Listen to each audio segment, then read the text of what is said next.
के दिन थे। हवा में ऐसी सहरन थी कि लोग ऊनी कपड़ों में भी कांप रहे थे। छोटी सी नेहा अपनी मम्मी के साथ शहर की एक बड़ी दुकान पर गई थी। नेहा ने वहाँ एक महंगी गुड़िया लाबूबू देखी।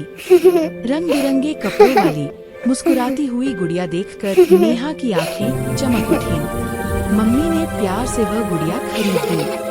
गुड़िया हाथ में लेकर जब नेहा दुकान से बाहर निकली तो उसकी नजर सामने बैठे एक गरीब औरत पर पड़ी।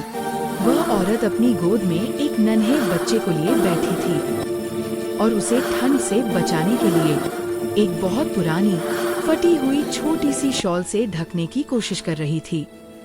ठंड इतनी तेज थी कि माँ और बच्चा दोनों बुरी तरह कांप रहे थे। यह दृश्य देखकर नेहा का दिल भर आया। वह अपनी गुड़िया को देखने लगी, फिर उस नन्हे बच्चे की ओर देखा।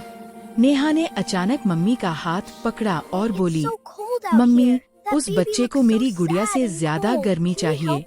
यह कहकर नेहा बिना देर किए गुड़िया लेकर वापस दुकान में चली गई। उसने दुकानदार को गुड़िया लौटा दी और उन पैसों से एक अच्छा गरम कंबल खरीद लिया। नेहा बाहर आई और वह कंबल उस गरीब माँ को दे दिया। गरीब औरत की आंखों में आंसू आ गए।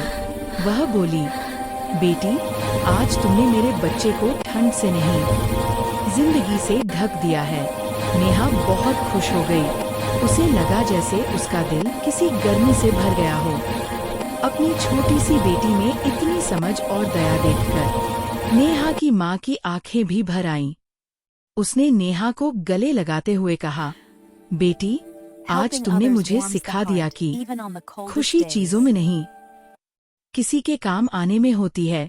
नेहा मुस्कुराई।